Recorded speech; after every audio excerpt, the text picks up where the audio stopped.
Assalamualaikum warahmatullahi wabarakatuh. Waalaikumsalam warahmatullahi wabarakatuh. Selamat malam sahabat-sahabat pecinta cerita kita.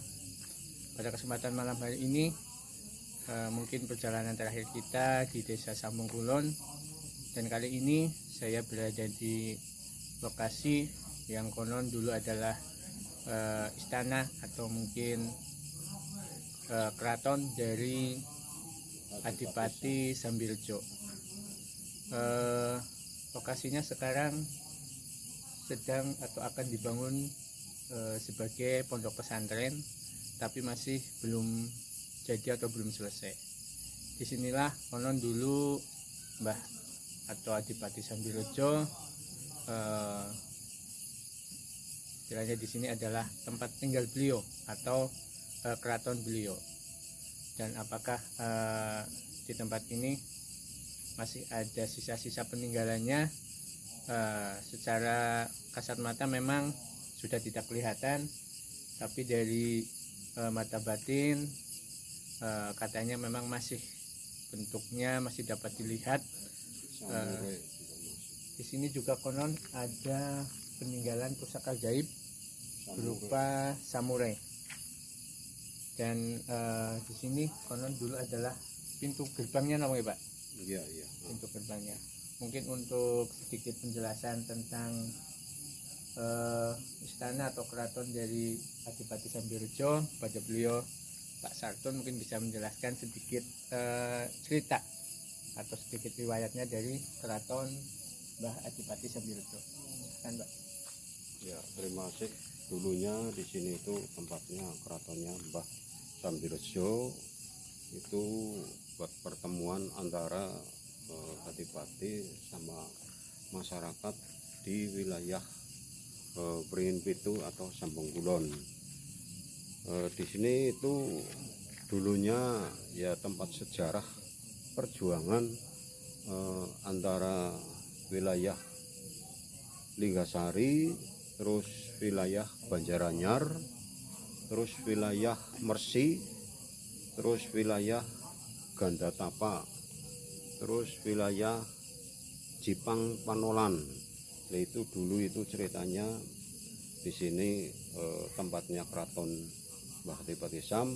Sumondok di sini itu buat pertemuan antara wilayah-wilayah di wilayah Karsidenan Banyumas, yaitu buat pertemuan antara setiap adipati atau senopati dari Mataram buat merangi antara begal-begal yang maksudnya nggak nyampe ke tempat Mataram itu upetinnya. Jadi dia di Comondokna di wilayah Brangkulon, yaitu tempatnya sini itu Beringin Pitu atau Desa Sambung Kulon. Begitu ceritanya dulu. Cukup sekian. Kalau ada kata-kata yang kurang pas, saya mohon maaf lahir dan batin. Wassalamualaikum warahmatullahi wabarakatuh. Ya Rahman ya Rahim. Itu ceritanya.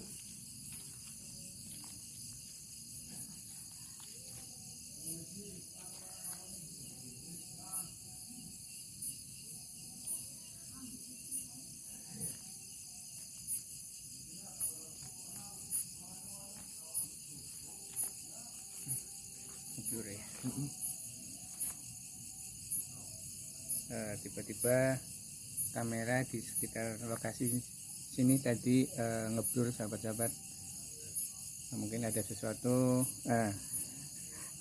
yang mungkin kami tidak tahu.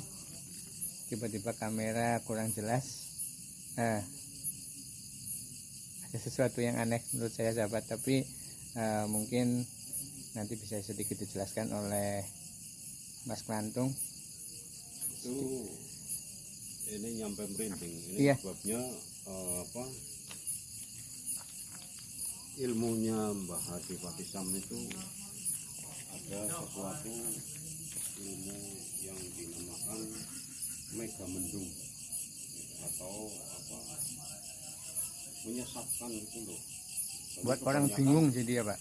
Iya, di setiap hari di wilayah sini tuh pasti ada orang kesesat. Kalau orang jahat ya. Ya bukan orang jahat, orang bener pasti. Itu apalagi orang jahat.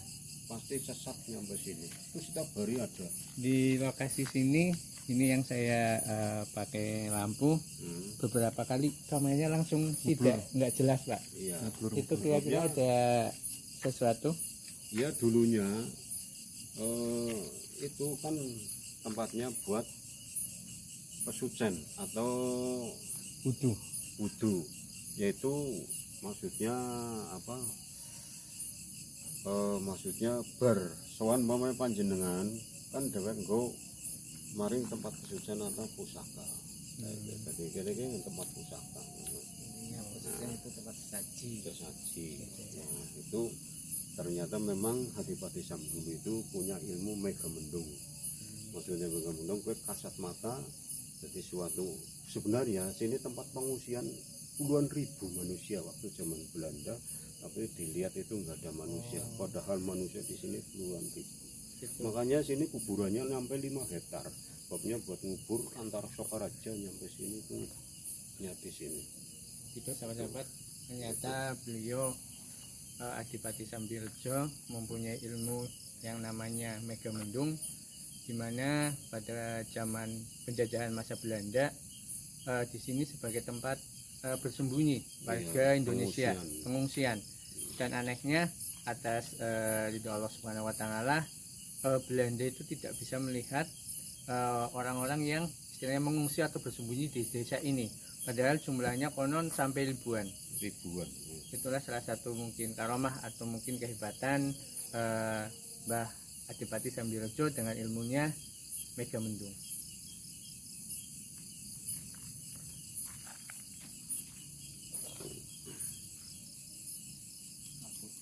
Iya kabut. Jadi apa? Setropong ke ketone ora ana menungsane peteng lho, padahal beribu-ribu manusia gitu ceritanya begitu. Ya, ini mau dilanjutkan ke tempatnya yang ngikutin dari wilayah Mataram itu, yaitu Mbah Hadipati Tam sebelum jadi Hadipati, yaitu namanya Nyi Darsih atau Nyi Ronggeng. Itu menurunkan agama Islam dengan menggunakan tayub, irama tayub atau zaman sekian lengger. Itu tempatnya, makomnya di sebelah sana itu. Itu ada keratonnya sendiri di sana. Istana Ronggeng namanya.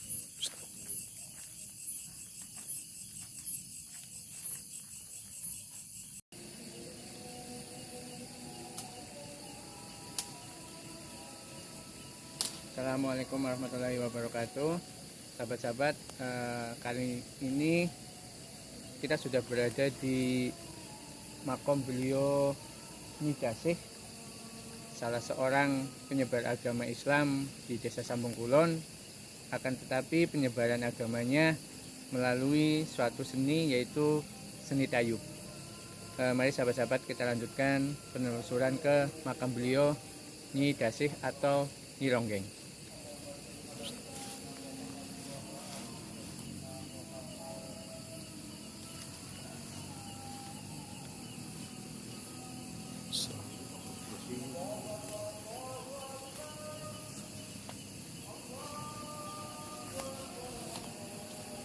Kali ini.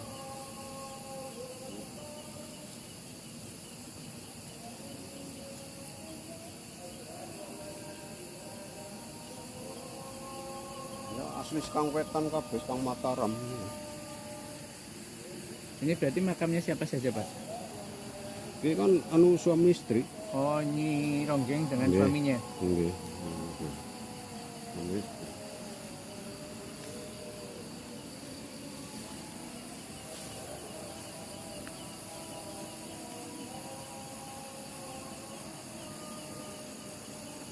Assalamualaikum warahmatullahi wabarakatuh. Ini dulunya Nyi Ronggeng atau Nyi Darsih, waktu itu Raden Lelono atau Adipati Sam menurunkan agama Islam sambil merani begal-begal Brangkulon. Kuwi ya kowe carane nggawa hiburan atau merupakan agama Islam kowe nganggo hiburan secara hiburan. Ya wong gemen kan tesi agama Buddha, Hindu, mulane bisane cumondhok nang wilayah Brangkilen atau Desa Wringin Sambung Kulon, kowe nggunakan hiburan. Ya kowe tayub, cara bahasa Mataraman kowe tayub. Kowe cara nang desa wilayah Banyumas, kowe lengger. Iki kratone wilayah Nyi Darsih. Assalamualaikum.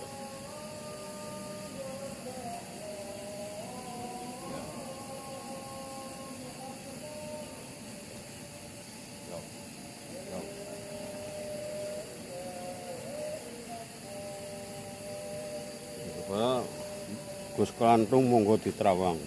Niki wilayah mriki niki kratone niki. Iki nek injil Mbah Sarto niki berarti yang jalur sini tok nabuh nggih. Nggih. Tok nabuh. Nggih. Penayagane ngeringi Darsih niki. Darsih. Oke. Yang main musiknya itu yang laki-laki, yang Iya. perempuannya itu yang main narinya. Iya penarinya. Iya. Di sini memain narinya. Kalau di Jawa Tengah khususnya di Jawa itu namanya ronggeng, kalau zaman dulu namanya tayub.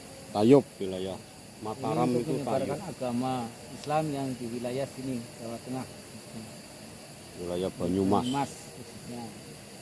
Itu Ini orangnya caranya. cantik banget, Iya memang orangnya cantik banget. nanti. Kalau orang lihat itu yang ikuti itu pasti tertegun, ingin memiliki. Iya Ini namanya memang. lidah sini. Hmm. Kalau bisa melihat mata batin ada di sini. Sedang main. Iya sedang main. Sedang main. Menggunakan payung tunggul nogo. Ini ada payungnya tunggul nogo nih. Tadi ada bunyi suara gegak, Iya itu itu munculnya nidasi mau main. main.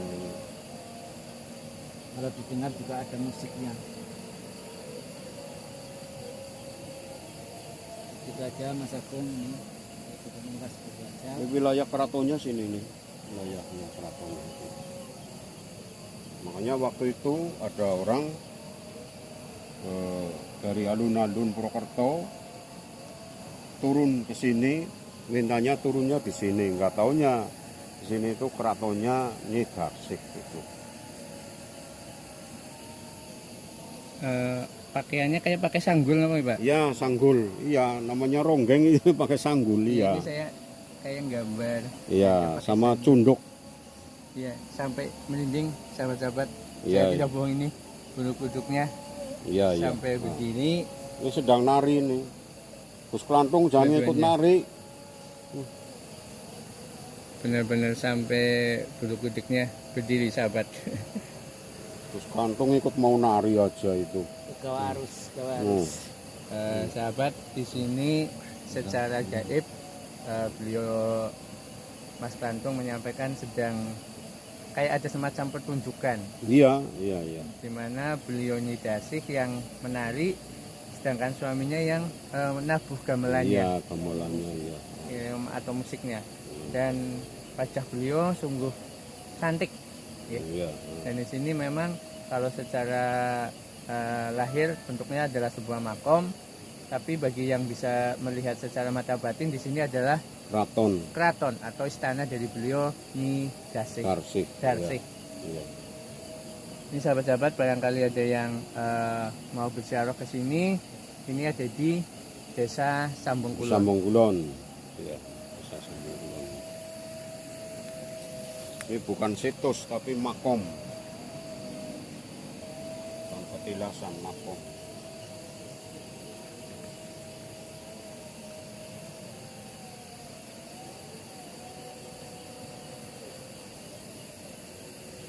Monggo, mungkin kita masih ada Ya masih dilanjut ke tempatnya Mbah Maribaya, Mbah sesepuh wilayah Wringin Pitu.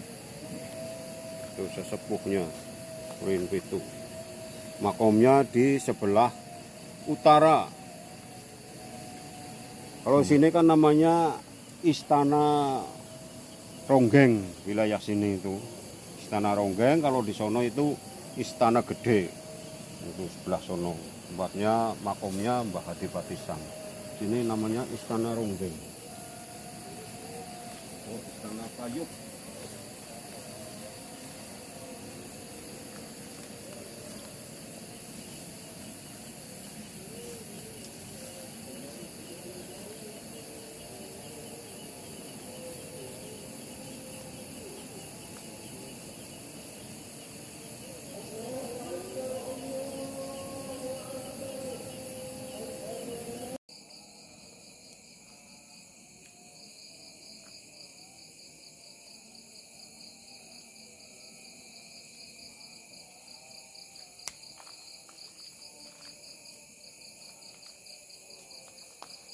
Assalamualaikum warahmatullahi wabarakatuh.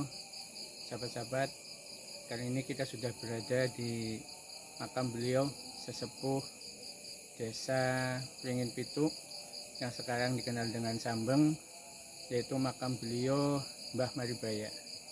Kali ini kita akan berziarah ke makam beliau.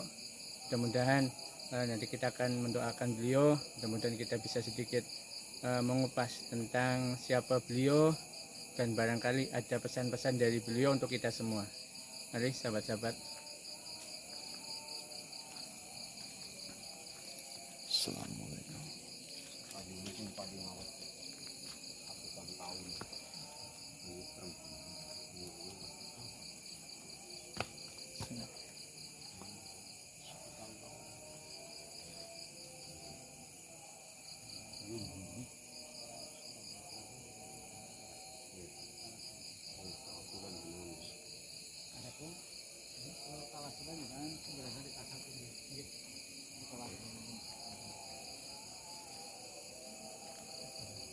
Sahabat-sahabat, ini makam Mbah Maribaya. beliau Mbah Maribaya, sesepuh Desa Wringin Pitu, Sambeng Kulon.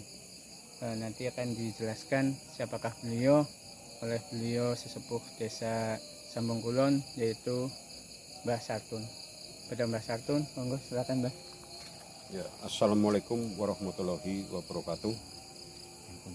Saya menceritakan ini makomnya Mbah Maribaya.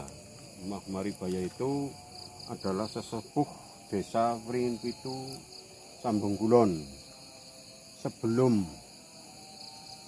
ada manusia yang banyak di wilayah Desa Wringin Pitu, Sambeng Kulon, dia adalah manusia pertama yang menempat di wilayah Wringin Pitu, Sambeng Kulon, yaitu namanya Mbah Maribaya.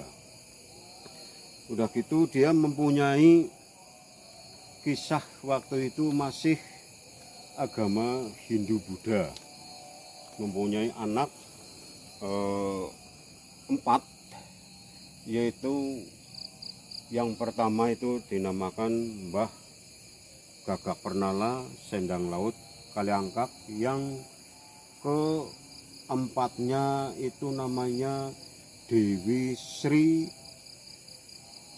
Marisari, Dewi Sri Tanjung Sari, itu namanya, itu istrinya Mbah Adipati Sam. Waktu itu sebelum itu dinamakan Dewi Sri Tanjung Sari, yaitu Dewi Maribaya putrinya. Waktu itu dia itu sesepuh yang di wilayah Wringin Pitu, manusia pertama yang diutuskan dari wilayah kerajaan Mataram. Waktu itu dia cuman yaitu nggak tahu kenapa dia punya anak yang maksudnya sukar itu angel, diomongi supaya jangan sampai itu kepunyaan orang-orang yang nggak punya atau upeti-upeti yang mau ke wilayah Mataram, jangan sampai diambil. Tapi ternyata ya namanya manusia itu mungkin udah dikodratkan dari Yang Maha Widi atau Yang Maha Kuasa. Itu ternyata begitu wataknya, namanya Mbah Kakak Penala Sendang Laut Mayangkap, putranya Mbah Maribaya, yaitu sesepuh wilayah Pringin Pitu Sambungulon mriki. Menurut ceritanya begitu dulu, makanya disapakan waktu itu oleh Mbah Maribaya, yaitu perintahnya dari Sultan Trenggono, itu siapa yang bisa merani anak saya, antara perempuan ya aku anak saya sendiri, kalau anak lelaki saya anak jadi anak mantu saya. Ya ternyata yang bisa merani itu Mbah Raden Lelono atau Demang Lelono waktu itu. Udah gitu bisa merani Brangkilen atau begal-begal wilayah Brangkilen, yaitu namanya Mbah Hadipati Sam, yaitu waktu itu diangkat jadi Hadipati, bisa merani begal-begal wilayah Brangkulon. Itu menurut ceritanya begitu. Ini makomnya Mbah Maribaya. Itu makanya di wilayah sini itu keratonnya waktu itu masih di Sibalak sana, itu nyampe sono itu. Ya, nyampe sono. Itu waktu itu di sini itu ini kan kali Slekat di sini. Sebelahnya kali Slekat. Waktu itu belum nyampe sedalam ini kali Slekatnya. Waktu itu masih paling dalamnya paling sekitar 60 cm waktu itu dulu. Tapi rejaning zaman ya sekarang kali Slekat itu udah dalamnya nyampe 25 atau 20 meter itu dalamnya. Ini ada pohon apa, Pak? Ini namanya pohon wungu. Pohon ungu. Iya, itu udah usianya nyampe ratusan tahun. Nah, dulunya kan di sini keraton itu. Katanya ini rumahnya Mbah Maribaya di sini cuma mondoknya. Ya, Sahabat, mungkin kita mendoakan dulu nggih. Iya, mendoakan dulu ya.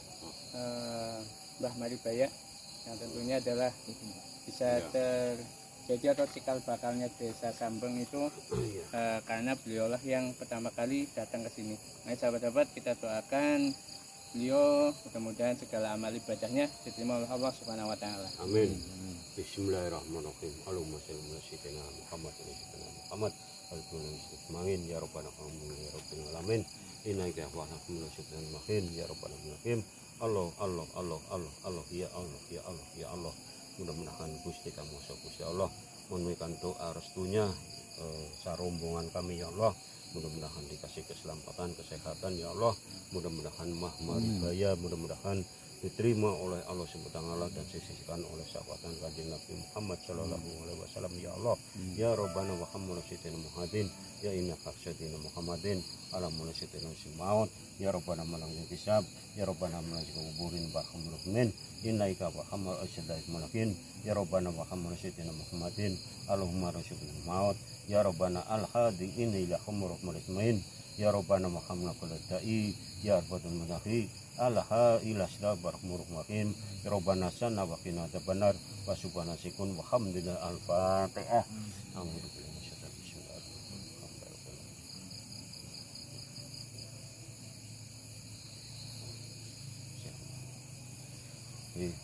Pilih wonten kelapatan kula kali panjenengan sami Mbah Maribaya kula nyuwun agung sapundra sami ingkang menika rombongan YouTube saking wilayah Karsidenan Banyumas. Mugi wonten salah napa kirang prayogi sowan mriki sarombongan ya.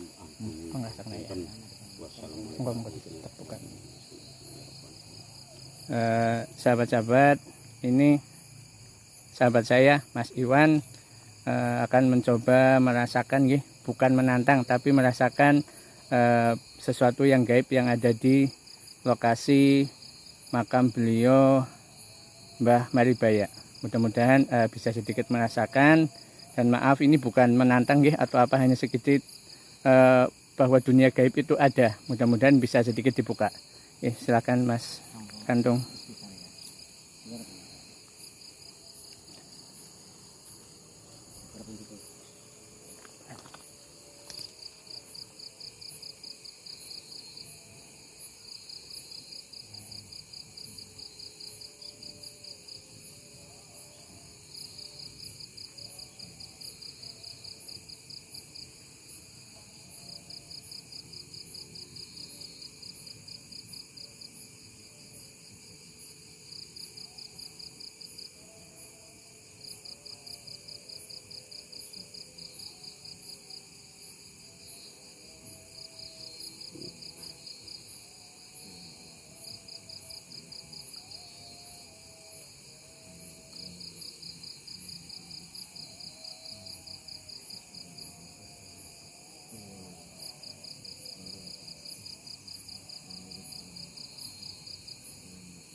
Lihat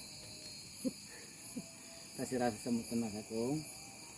Ini nggak bisa melihat, cuman rasanya gelap sekali. Rasanya gelap banget, Rasanya. gelap. Terus di tangan itu kerasa semutan. Apa rasanya itu? Nggak bisa apa ya? Nggak bisa gerak tangan tadi. Oh, ya. Cukup dulu lah ya. Ntar kapan-kapan dilanjut lagi. Assalamualaikum warahmatullahi wabarakatuh. Waalaikumsalam warahmatullahi wabarakatuh.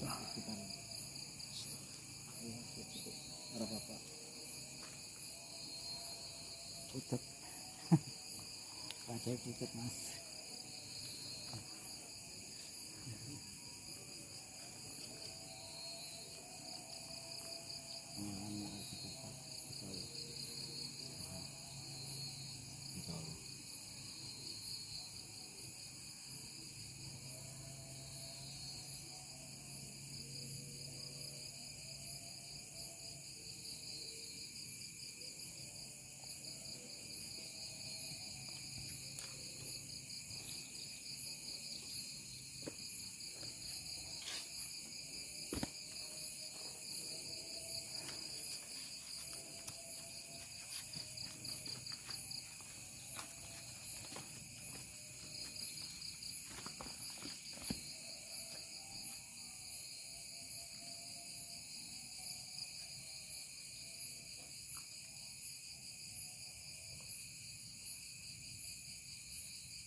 Barang jajan maksudnya pengasak nanti.